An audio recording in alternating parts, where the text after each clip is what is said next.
Glória a Deus. Neemias 2, verso 17 apenas. Amém? Vamos ler? Então lhes disse: bem vedes vós a miséria em que estamos, que Jerusalém está assolada e que as suas portas têm sido queimadas. Vinde, pois, e reedifiquemos o muro de Jerusalém, e não estejamos mais em opróbrio. Glória a Deus. Este texto, hoje queremos falar sobre as lições que podem ser tiradas da restauração das portas de Jerusalém. Oremos.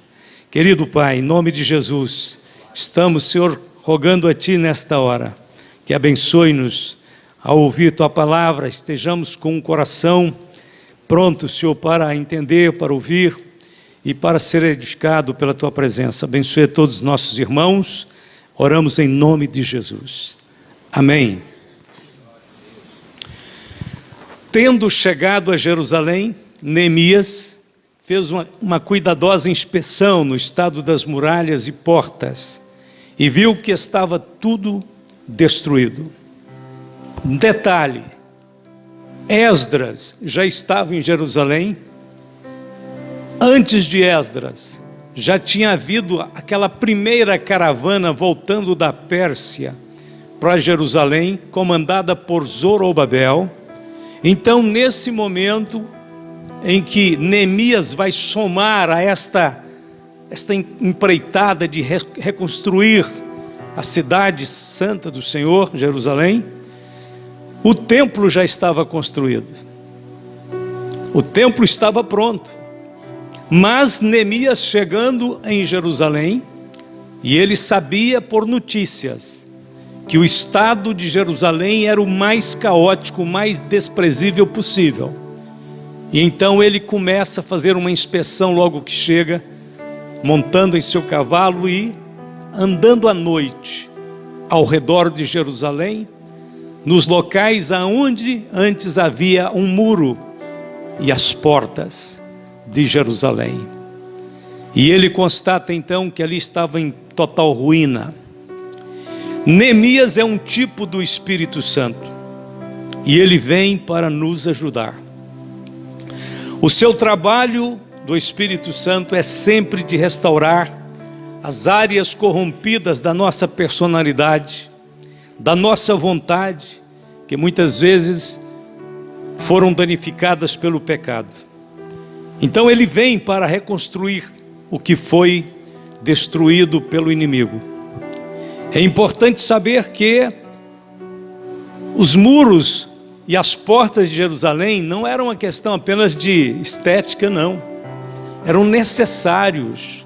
E talvez a maior necessidade daqueles muros e das portas era porque havia um templo, o templo do Senhor estava lá dentro de Jerusalém.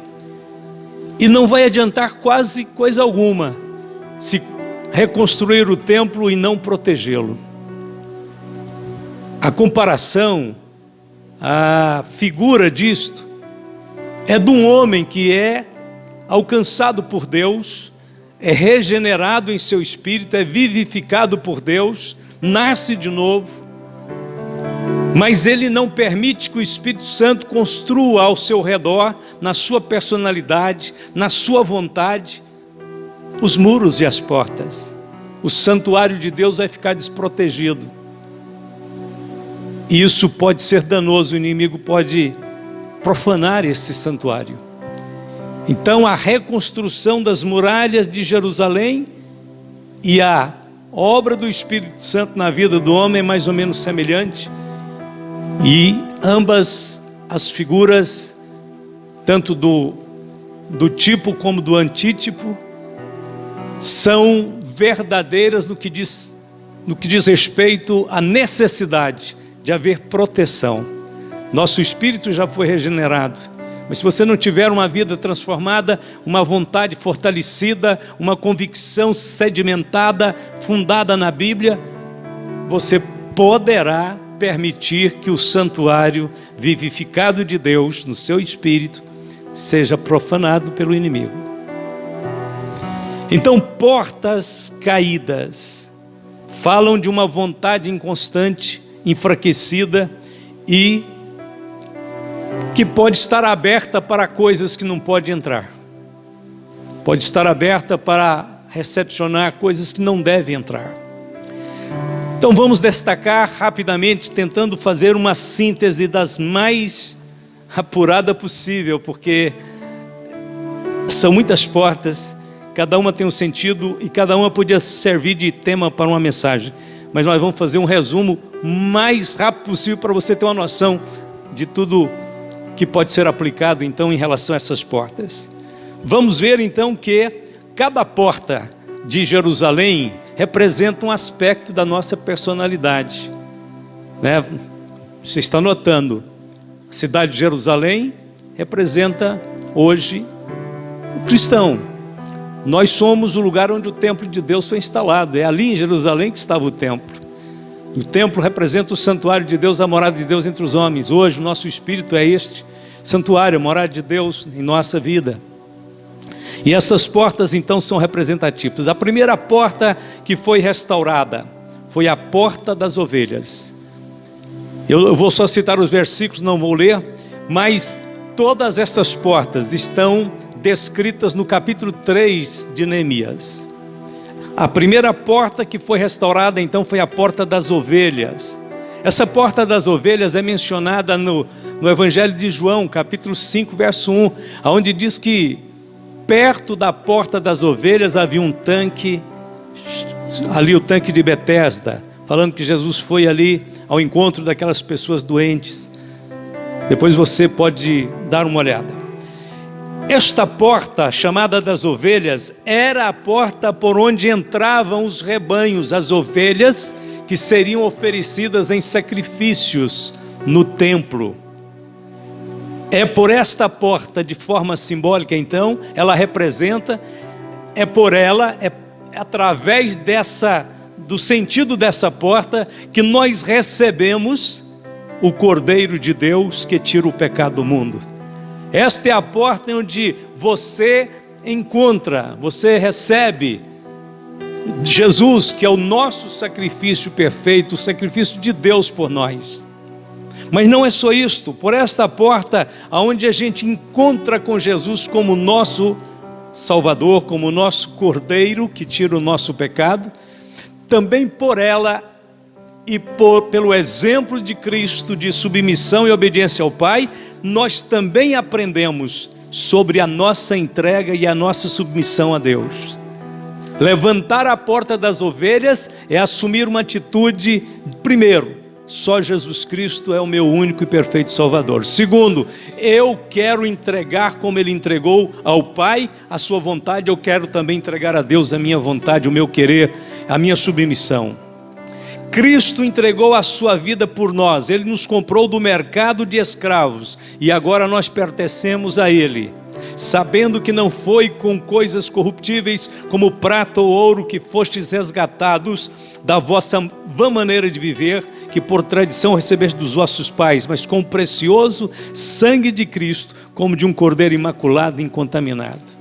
É importante reconstruir a porta das ovelhas, porque em muito lugar por aí hoje já é pregado uma salvação sem Cristo, sem precisar de Cristo, sem invocar o nome de Cristo. É uma salvação social, é uma salvação com parâmetros econômicos, sociais, educacionais, mas não uma salvação que perdoa pecado, que lava o homem do seu pecado. Há uma salvação por aí que não tem Cristo. Com certeza também não tem céu. A segunda porta está em Neemias 3:3, é a porta do peixe. A raiz da palavra hebraica para peixe é a mesma para mover-se rapidamente ou multiplicar-se. Isso nos lembra as palavras de Cristo: eu sou a videira, vós as varas, quem está em mim e eu nele, esse dá muito fruto, porque sem mim nada podereis fazer. Depois da conversão, porta das ovelhas, nós temos que levantar a porta do peixe, porque depois da conversão, o que Jesus espera de nós são frutos, muitos frutos, bons frutos, como fez Paulo.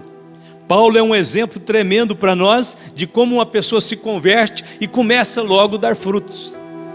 E tendo comido, ficou confortado, e esteve Saulo alguns dias com os discípulos que estavam em Damasco. E logo, nas sinagogas, pregava Jesus, que este era o Filho de Deus.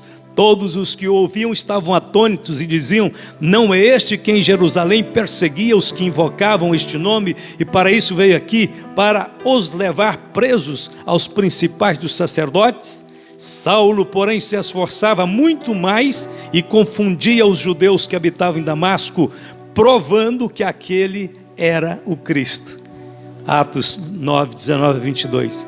Que testemunho lindo da vida de um crente que converteu há poucas horas, poucos dias, e de repente já está provando que Jesus é o Cristo, convencendo os contradizentes, defendendo o Evangelho, falando publicamente, não omitindo nada, sem ter vergonha de ser crente, sem ter qualquer constrangimento, mas falando abertamente: Jesus Cristo é o Salvador.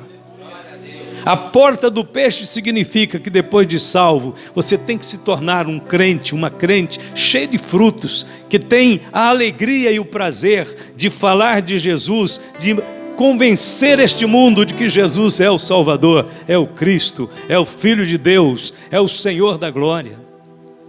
Quanto tempo uma pessoa deve ficar caladinho, quietinho, na categoria de novo convertido, sem fazer nada? Quanto tempo? Eu não sei, é questão de dias, não pode ser nem de meses, nem de semanas.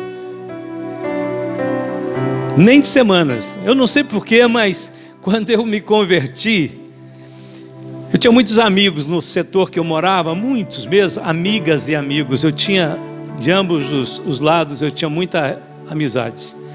E quando eu me converti, eu senti, sem ninguém me falar, nunca tinha ouvido falar de grande comissão, da ordem de Cristo de ir de pregar o Evangelho, não tinha lido nada disso, foi nos primeiros dias. Mas eu senti um dever tão grande de pregar o Evangelho para todos eles, que eu fui na casa da maioria deles e preguei. Eu cheguei na casa de um amigo meu e comecei a pregar para ele Jesus. Tinha uma semana que eu tinha convertido. A irmã dele disse: Elcio, você vai ser profeta agora? Ele disse: eu nem sei o que é profeta ainda. Oh, mas você está falando aí e tal de Deus. Eu falei: mas a alegria que eu estou no meu coração de ter aceitado Jesus. Quer dizer, eu não tinha conhecimento ainda de quase nada, mas uma coisa eu sabia dizer: Jesus transformou minha vida. Jesus quer salvar você também. Neemias 3,6, porta velha. Porta velha, pastor? Sim, porta velha. É por esta porta que deve sair os velhos hábitos e os comportamentos mundanos. Esta porta representa o rompimento com a velha vida, com a velha natureza. Que quanto ao trato passado vos despojeis do velho homem que se corrompe pelas concupiscências do engano, e vos renoveis no espírito do vosso sentido, e vos revistais do novo homem que segundo Deus é criado em verdadeira justiça e santidade. Glória a Deus. A porta velha é uma porta que tem que existir na vida da gente, para a gente saber a hora que tem que abrir esta porta, para que coisas do mundo que ainda persistem em nossa vida possam sair. Porta velha. Isto é muito interessante, a questão da porta velha. Uma cidadezinha bem do interior, lá perto quase das fazendas, né? aquela curtela, tinha quase que só uma rua, aquela cidadezinha, e tinha uma venda, um boteco ali naquela cidade que praticamente era a atração de uma boa maioria de homens que viviam por ali. Eles iam para lá para beber cachaça. E tinha um senhor de meia idade, ainda jovem, que não tinha outra coisa na vida, não conhecia o Evangelho, não conhecia nada, não tinha outra coisa para fazer. Ele lia às tardes de domingo, por exemplo, ele ia para o vilarejo, com os trocadinhos que ele tinha ganhado na roça, montado na sua égua, e ali ele chegava, geralmente na porta das vendas, nos interiores, eles fincavam um toco na porta. Para quê? Para os fregueses, quando chegassem, amarrassem os animais ali, passassem a rédea lá, e ele entrava para dentro daquele estabelecimento e ia beber com os amigos. E era normal, todo fim de semana praticamente, eles iam bebendo, e ele bebia tanto que ele precisava de ser carregado pelos amigos até o animal. E eles conseguiam pôr ele em cima do animal, já escurecendo, e dava as rédeas, amarrava na cabeça do arreio a rédea, batia na égua e tocava ela, e ela, como ela era muito mansinha, sabia o caminho e levava ele de volta para casa, bêbado. Isso era sempre assim, todo o dinheirinho que ele ganhava, acabava ali naquela venda, bebendo cachaça, e voltando para casa carregado pela égua. Passou uns dias, ele desapareceu daquela venda, não apareceu mais. Algumas pessoas passavam e disseram: cadê o Felisberto? O Felisberto não veio esse fim de semana, passou, mas não veio nesse também. E alguns amigos mais próximos deles: não, quando eu passo aqui, não vejo a égua dele aqui, eu nem não venho aqui, porque eu sei que ele não está aqui, é amigo meu, mas eu só vinha por causa dele, a gente tinha muita amizade. Mas aí descobriram, alguém tinha pregado o evangelho para ele, e ele estava frequentando a única igrejinha também que tinha naquele vilarejo, uma igreja evangélica pentecostal, devia ser uma Assembleia de Deus. Em alguns tempos atrás, a Assembleia de Deus tinha em tudo quanto é vilarejo, né? Era a única. E aí alguém então traz a notícia para os amigos do boteco, diz: olha, descobriu o que aconteceu com o Felisberto. Mas como assim? Não, agora eu sei o que aconteceu. Senta aí que eu vou contar para vocês. Estão dizendo por aí que ele converteu. A turma lá era tão leiga que alguém disse: o que é isso, converter? Mas passou para a lei dos crentes. Disse: mas como é que você sabe que ele está na lei dos crentes? Bom, primeiro vocês viram que ele sumiu daqui, né? Realmente tem umas 3 semanas que nós não vê ele. Disse: mas aonde que ele está? Ele disse: olha, eu estava passando lá por trás da rua, onde tem aquela igrejinha, e para surpresa minha, quem estava amarrado no toco da igreja? A égua do Felisberto. A égua do Felisberto. E eu, por curiosidade, cheguei na porta e olhei para dentro, e não é que ele estava lá, arrumadinho, vestido bonitinho, com um livro na mão, cantando. E eu fiquei admirado, porque ele está até mudado, ele está mais novo, ele está mais bonito e tal. Mas tem um detalhe, o assunto ele converteu. Aí um dos amigos disse: então esse negócio de converter é fácil da gente entender. Quem converte muda o toco de amarrar a égua, só isso. Ele amarrava a égua na porta da venda de pinga, de cachaça, e agora, porque converteu, está amarrando na porta da igreja. O outro disse: é exatamente isso que eu queria explicar para vocês. Se vocês converterem, vocês também vão mudar o toco de amarrar a égua. A minha pergunta é o seguinte: será que todo mundo aqui já mudou o toco de amarrar a égua? Porque tem pessoas que dizem que convertem, mas continuam amarrando a égua no mesmo toco. A Bíblia diz que você tem que ter esta porta, então, que é a porta velha por onde tem que sair a velha vida. O Felisberto, o irmão Felisberto, de fato deu testemunho de que tinha sido salvo, porque ele nunca mais voltou na venda para beber cachaça com os amigos do mundão que ele tinha. Ele aprendeu a louvar a Deus, cantar ao Senhor, e sua vida mudou. Ninguém mais precisou de carregar ele para pôr ele no animal, para ir embora bêbado, chegar em casa todo desgastado, sem dinheiro e sem saúde, sem moral e sem respeito. A conversão é uma mudança que acontece na alma e no coração daquele que aceita Jesus Cristo pela fé. A quarta porta, Neemias 3,13, a porta do vale. Vale na Bíblia tem um significado de provações, de testes, experiências. Ainda que eu andasse pelo vale da sombra da morte, não temeria mal algum, porque tu estás comigo. Então o vale não é um lugar muito feliz de andar, não é um lugar muito cheio de entusiasmo, é um lugar triste, tristonho, medonho. Mas a Bíblia fala da porta do vale. Era uma porta que dava para o vale, certo? Por isso chama a porta do vale. Quem saía pela porta encontrava o vale de Cedron. Por isso era a porta do vale. Ela tem que ser edificada, essa porta. É impossível ser crente sem levantar essa porta na sua vida. O que significa isso? A porta do vale significa a sua prontidão em servir a Cristo sob qualquer circunstância. Tem dia que você vai ter que sair pela porta do vale, e você continua dando glória a Deus, e você continua louvando a Jesus. Pastor, mas foi difícil, é um vale isso aqui que eu estou passando. Pois bem, ainda que passando pelo vale da sombra da morte, o Senhor estará contigo.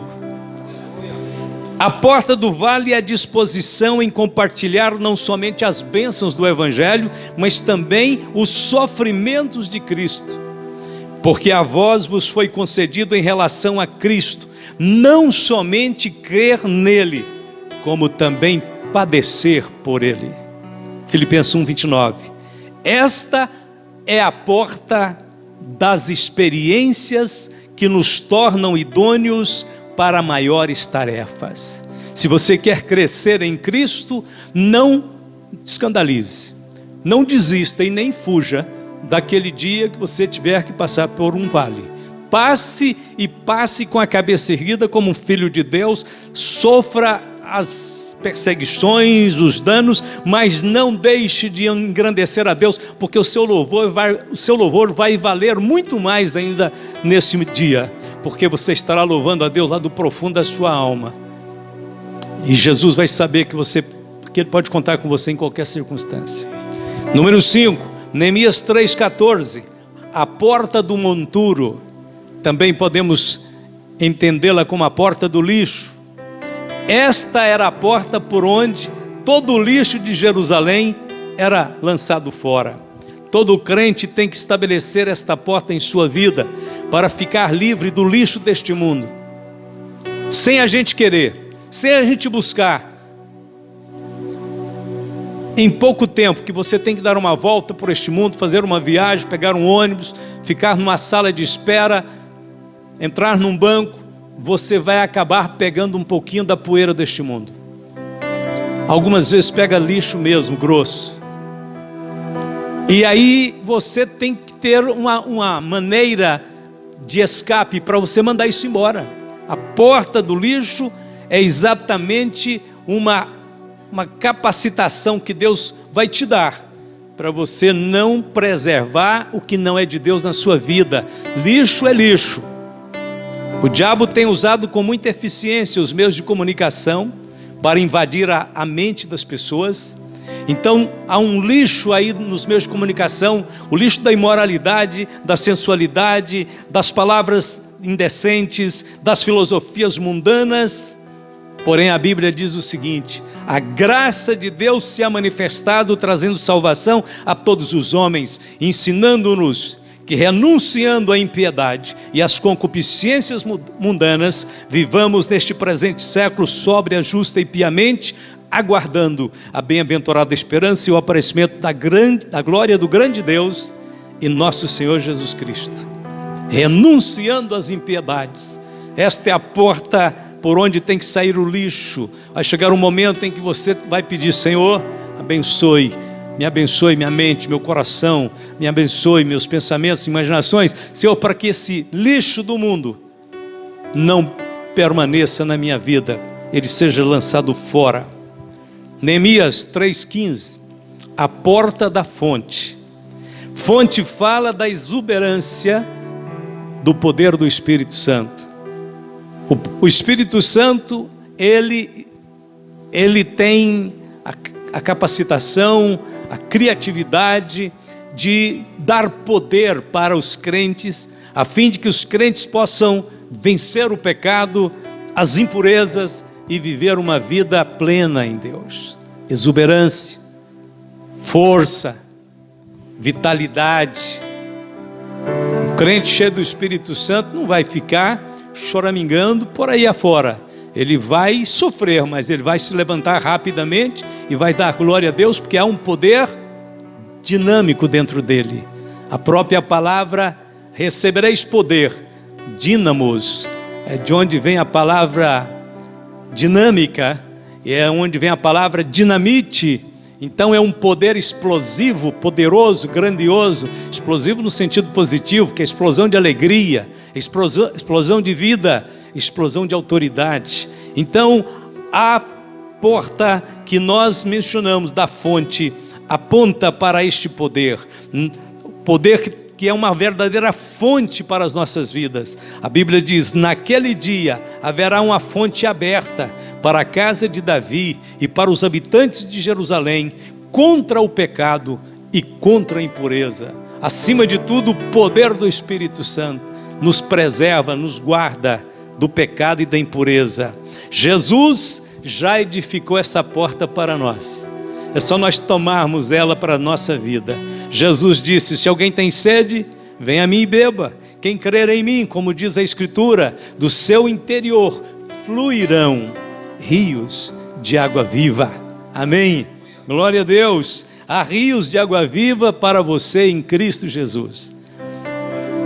Neemias 3:26, porta das águas. Esta porta aponta para a eficácia da palavra de Deus, e ela tem um sentido de limpeza e santificação. Jesus disse: vós já estáis limpos pela palavra que vos tenho falado, João 15:3. Depois ele disse: santifica-os na verdade, a tua palavra é a verdade, orando ao Pai, João 17:17.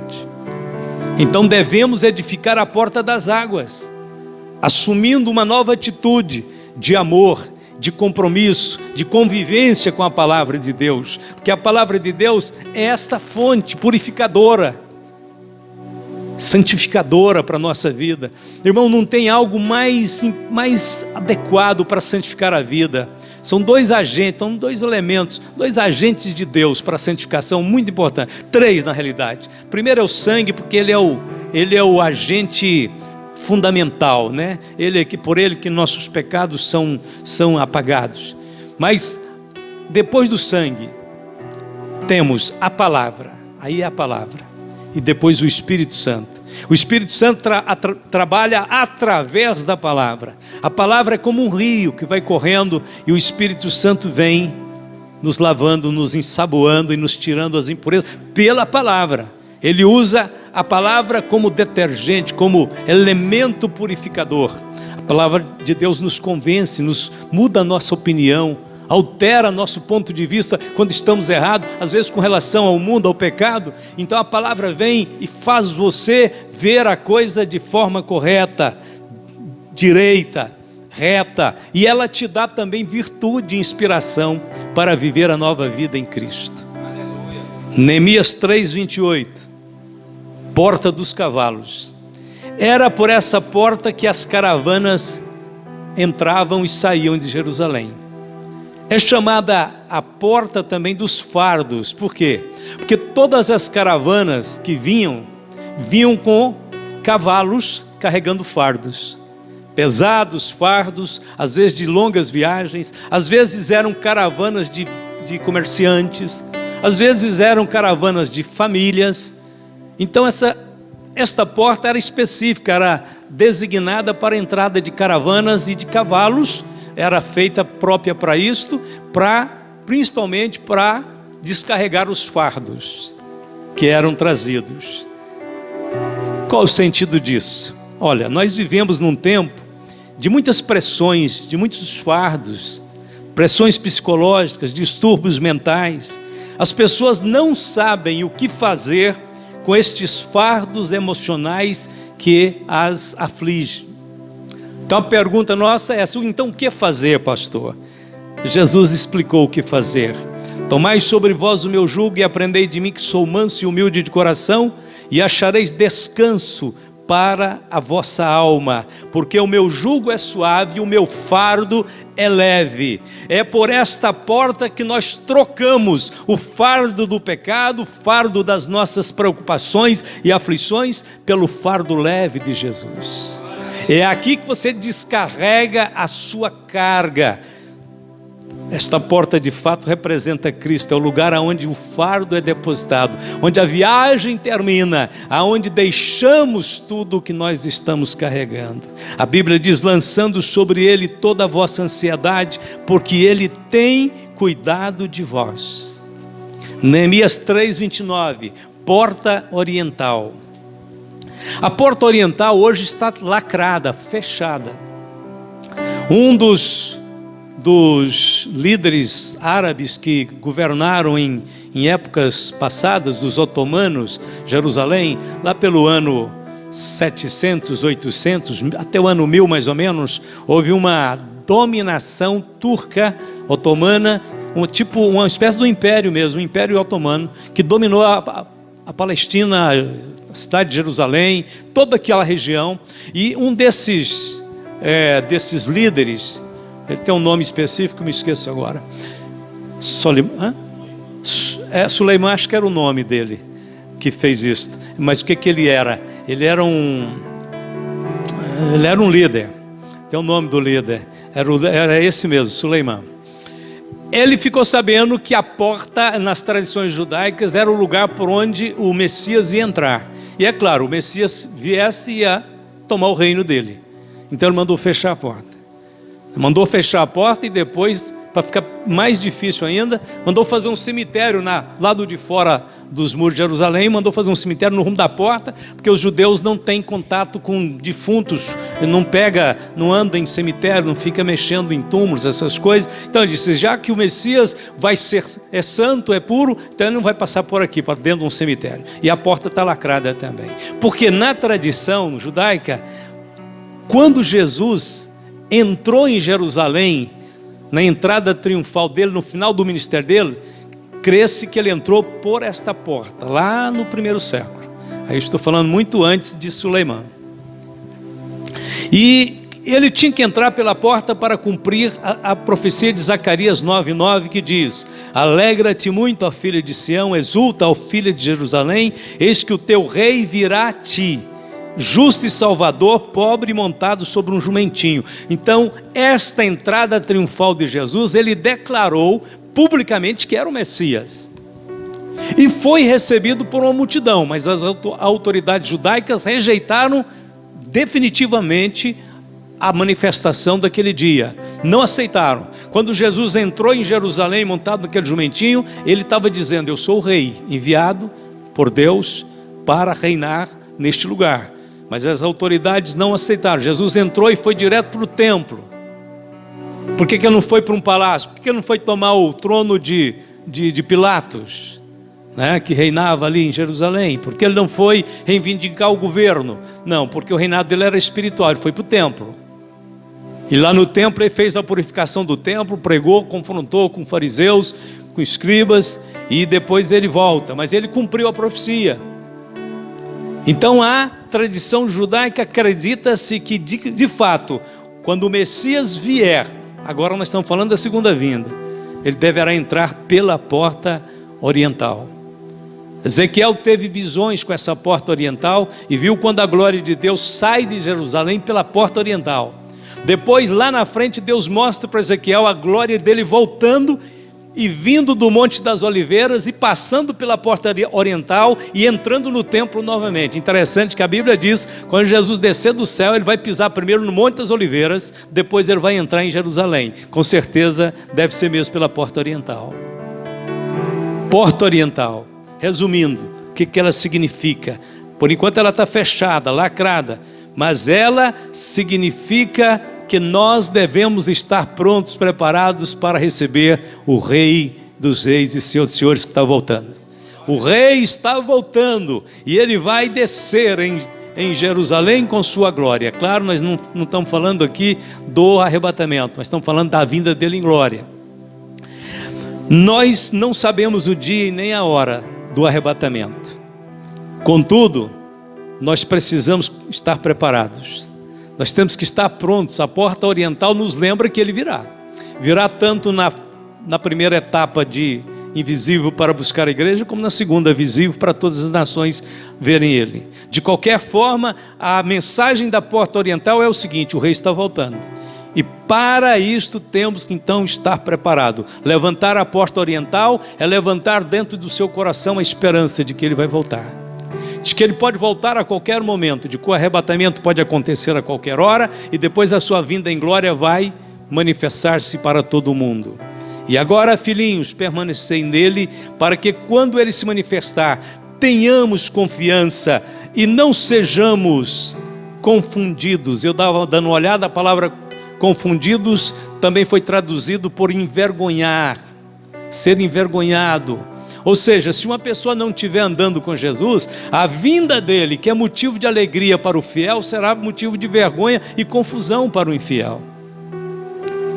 Então João diz: filhinhos, permanecei nele, para que quando ele se manifestar, você não tenha nada de que se envergonhar, seja motivo de alegria e de regozijo, porque o rei está voltando para te levar, o rei está voltando para mudar este mundo, para transformar a injustiça em justiça, a mentira em verdade, transformar todo esse caos que está no mundo, mudar isto. A porta oriental então fala de uma vida de esperança e dignidade para a vinda do Senhor.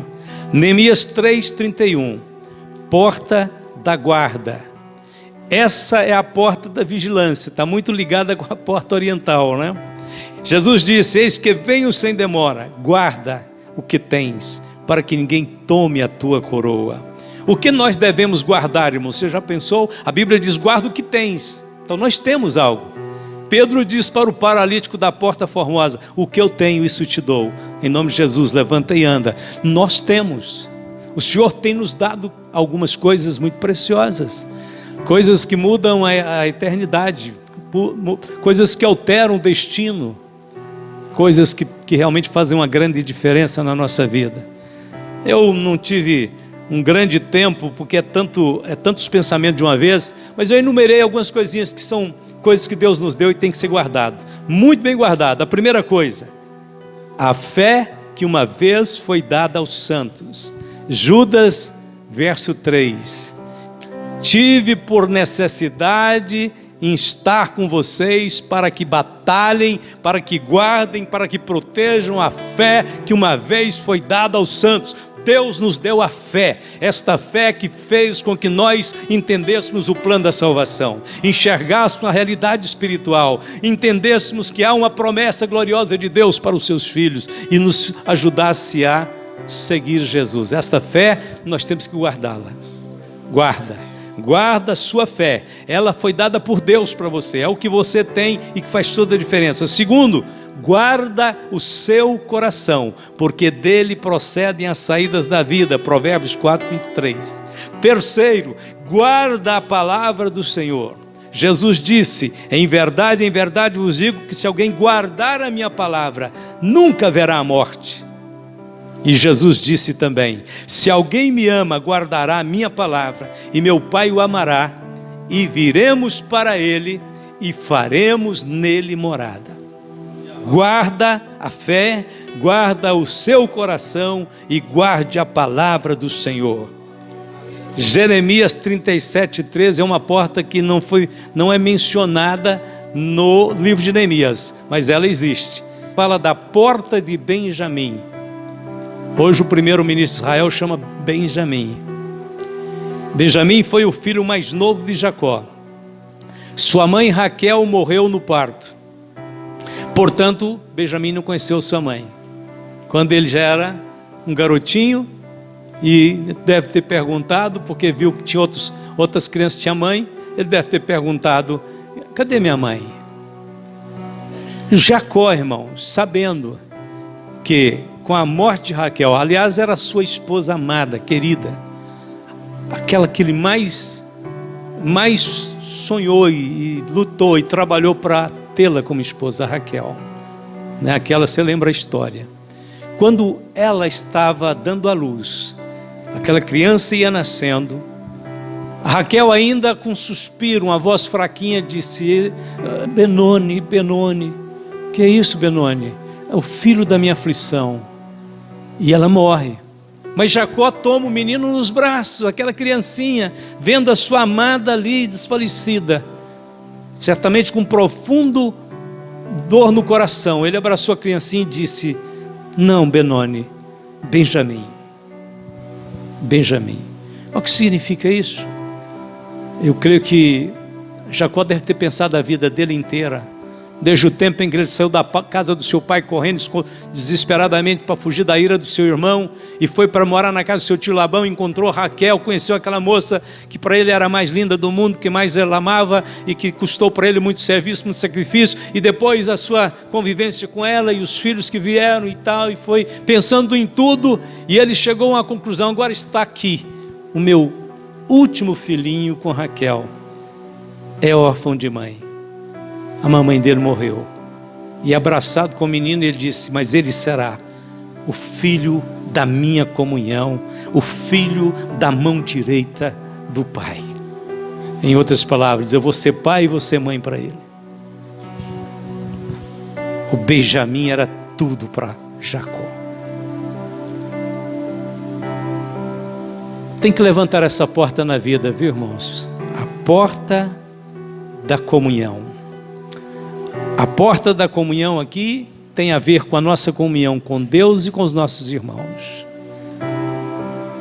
Jacó sabia que aquela criancinha iria precisar dele o tempo todo. Irmão, pensa assim: eu preciso do meu irmão, eu vou amar meu irmão, eu preciso dele, ele precisa de mim. E nós juntos vamos dizer sempre: nós precisamos de Deus, nós precisamos de Deus. A nossa comunhão tem que ser com Deus. João escreveu: se alguém diz eu amo a Deus e odeia seu irmão, é mentiroso. Pois quem não ama seu irmão, o qual viu, como pode amar a Deus a quem não viu? E dele temos este mandamento, que quem ama a Deus, ame também seu irmão. Vamos amar nosso irmão igual Jacó amou o Benjamim. Vamos dizer, né, um para o outro: diz, você tem a minha comunhão, eu quero cuidar de você, você cuida de mim. Vamos cuidar um do outro, como Jacó cuidava de Benjamim. Última porta, Neemias 8,16. Porta de Efraim. Efraim foi o filho mais novo de José. José teve 2 filhos e Efraim era o mais novo. José deu-lhe este nome em gratidão a Deus, que tinha feito ele prosperar em terra alheia, terra do Egito. E o nome Efraim, que José deu para o filho em honra e gratidão a Deus, significa duplamente frutífero. Mas o sentido de José era que, ao dar o filho o nome de Efraim, ele estava dizendo: Deus me fez duplamente frutífero em terra alheia, em terra estranha. A mensagem é grandiosa, é linda. Como eu disse, só uma dessas palavras daria uma mensagem inteira.